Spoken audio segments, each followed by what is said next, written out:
करें तो विनोद जी भी हमारे साथ है, शकील जी भी हमारे साथ है। कई बार जब हमारी बाहर भी बात होती है तो राहुल गांधी की इमेज कभी पप्पू ओरिजिनल इमेज थी नहीं। ये इमेज बीजेपी से ज्यादा कांग्रेस के कुछ नेताओं ने, जो G23 के हिस्सा थे या जो राहुल गांधी सामने आने से उनकी दुकानें बंद होने का डर था, एक प्रोपोगंडा के तहत उन्हें एक नॉन सीरियस पॉलिटिशियन बताने का प्रयास किया। लेकिन 2014 से लेकर आज तक जो भी सवाल राहुल गांधी ने उठाए, वही सवाल भयंकर समस्या बन के देश के सामने आए। फिर चाहे नोटबंदी का हो, चाहे जीएसटी का हो, चाहे चाइना का हो, चाहे कोविड का हो, चाहे महंगाई का हो, बेरोजगारी का हो, डॉलर का हो, ये तमाम सवाल वो समय समय पर उठाते रहे। लेकिन उन उन सवालों को जिस हास्यास्पद तरीके से बीजेपी ने टाला, बाद में वही गंभीर समस्या बन के देश के सामने। राहुल गांधी की गुजरात न जाने की जो बात बार बार कहते हैं, हमारे देश में हर 3-4 महीने में कहीं ना कहीं, 6 महीने में कहीं ना कहीं चुनाव होते हैं। तो एक राज्य एक देश एक चुनाव तो अभी सिस्टम हमारे यहाँ है नहीं। ऐसे में राहुल गांधी को यदि पदयात्रा निकालनी है और वो 6-7-5-6 महीने का यदि प्रोग्राम है, तो इसके बीच में कोई ना कोई तो चुनाव आएगा। सवाल वो नहीं है। सवाल ये है कि राहुल के बगैर भी कांग्रेस इस स्थिति में चुनाव को ले गई है कि गुजरात को प्रधानमंत्री ने हाल ही में, गुजरात में 2 दिन पहले या कल ही उन्होंने ये बात की कि आप उम्मीदवार मत देखो, आप उम्मीदवार मत देखो, आप बस ये देखो कि आप कमल पे बटन दबाओगे तो वो मत मुझे जाएगा। नरेंद्र मोदी को ये बोलने की जरूरत क्या पड़ी यदि 27 साल से गुजरात में राम राज्य है? उन्हें बार बार करोड़ों लाखों करोड़ रुपए के प्रोजेक्ट क्यों देने पड़ रहे गुजरात में चुनाव के समय, पत्थर लगा लगा कर? क्या गरज थी इसकी? क्यों इतना कारपेट बॉम्बिंग करना पड़ रहा है? प्रधानमंत्री इतने वेले हो गए हमारे देश में कि उनके पास कोई काम नहीं है। वो हिमाचल में, छोटे राज्य में लगातार जा रहे हैं। और आपने जो बोला कि आज जो बताया आपने ओपनिंग रिमार्क्स में कि आज मुख्य न्यायाधीश के शपथ विधि में वो नहीं थे, तो क्या वो मात्र एक चुनावी मशीन बन चुके हैं?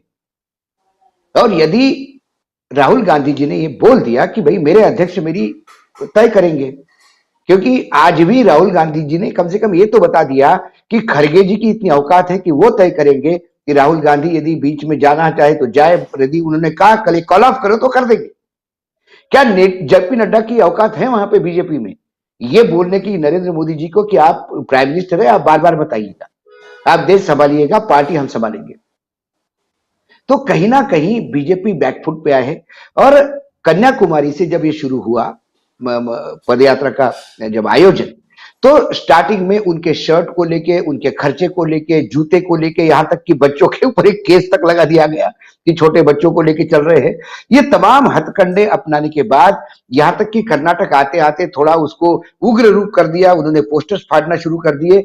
लेकिन उसके बाद जो जन समर्थन मिल रहा है, इससे बीजेपी सदमे में है और उस सदमे से अभी बीजेपी बाहर नहीं निकल पा रही।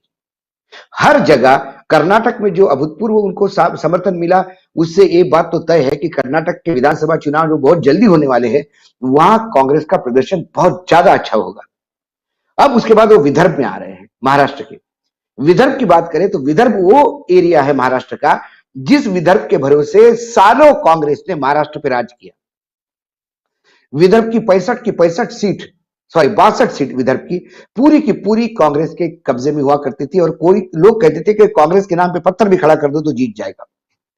लेकिन समय के चलते कांग्रेस ने जितना, जो कांग्रेस हमेशा मैं तो कहता हूं कांग्रेस को कांग्रेस ही खत्म करती है। प्रदेश में धीरे धीरे नेतृत्व तो विदर्भ का कमजोर होता गया और वो इतना लेवल पे कमजोर हो गया कि विदर्भ में कांग्रेस होते हुए भी वहां कुछ बीजेपी, कुछ शिवसेना, कुछ राष्ट्रवादी, इन लोगों ने अपनी पैर जमाना शुरू किए। राहुल गांधी का नांदेड़ में घुसना, नांदेड़ ये मराठवाड़ा का आखिरी हिस्सा है, उसके बाद वो वाशिम में आएंगे, वाशिम से अकोला होते हुए, बुल्ढाना होते हुए निकलेंगे, तो करीब करीब वो 14 दिन महाराष्ट्र में है, उसमें से 15 विधानसभा और 6 लोकसभा को टच करेंगे। ये उनका जो मार्ग है उसमें आने वाली चीजें हैं। लेकिन जितना मुझे पता है कि कई, जैसा अमरावती में वो टच नहीं कर रहे, लेकिन अमरावती से बहुत ज्यादा तादाद में लोग देखने पहुंच रहे हैं कि राहुल गांधी जी हमारे क्षेत्र में आए हैं, इंदिरा जी के पोते हमारे क्षेत्र में आए हैं, राजीव के बेटे हमारे क्षेत्र में आए हैं। जो कांग्रेस का डीएनए था, जो रूट स्टॉक था विदर्भ में, उसको एक ऐसी एनर्जी मिली है कि आने वाले विधानसभा में विदर्भ क्लीन स्वीप हो जाए तो आश्चर्य नहीं होगा। यही डर सता रहा है नरेंद्र मोदी जी को और उनके पूरे टीम को कि अभी तो ये गुजरात गए नहीं है, और मुझे नहीं लगता गुजरात जाने की भी डर ये है, क्योंकि सोशल मीडिया और मीडिया इतना स्ट्रांग हो गया है कि गुजरात के चुनाव के बीच में भी गुजरात में लगातार ये छप रहा है कि राहुल गांधी क्या बोल रहे हैं, राहुल गांधी की पदयात्रा के कितने लोग उमड़ रहे हैं, राहुल गांधी की पदयात्रा को क्या रिस्पांस मिल रहा है, उनके रैली में कितनी भयंकर भीड़ है, ये गुजरात की जनता देख रही है। तो इससे कम से कम ये बात तो पता पड़ गई, जिसे आप पप्पू समझते थे वो बाप निकला, जिसे आप नॉन सीरियस बोल रहे थे वो मोस्ट सीरियस पॉलिटिशियन साबित हुआ। किसी में औकात नहीं है इतना किलोमीटर का, करीब करीब 3000 से ज्यादा किलोमीटर का पूरा रास्ता नापने का पैरों पैरों। ये हेलीकॉप्टर या रथ यात्रा की सवारी नहीं है। खर्चे की बात करते हैं लेकिन लोग हंसते हैं। महाराष्ट्र में बावनकुळे ने इशू उठाया था कि क्या ये यूपीए की सरकार थी 2.5 साल की, क्या उन्होंने जो भ्रष्टाचार किया उसका पैसा उपयोग में आ रहा है? इतने बुरी तरह से ट्रोल हुए बावनकुळे कि लोगों ने बावनकुळे के अपना इतिहास खंगाल के बाहर कर दिया कि साहब आपको भ्रष्टाचार के आरोपों में तो मंत्रिमंडल से निकाला था, आपका टिकट तक ड्रॉप कर दिया था, टिकट तक नहीं मिला था आपको, आप कहां भ्रष्टाचार की बात करेंगे? तो लोग अब राहुल गांधी के बारे में गलत सुनने को तैयार नहीं है। ये एक मैसेज जा रहा है। मैं नहीं मानता कि 16 महीने के बाद 2024 में क्या होगा, लेकिन एज ऑफ नाउ यदि आज चुनाव घोषित होते हैं, जिन जिन जगह से पदयात्रा जिन जिन राज्यों से निकली है उसमें बीजेपी को आईना दिखेगा, बीजेपी को समझ में आएगा उनकी स्थिति क्या है। इसलिए यह प्रोपेगेंडा है कि वो गुजरात नहीं आ रहे हैं, डर के मारे भाग रहे हैं।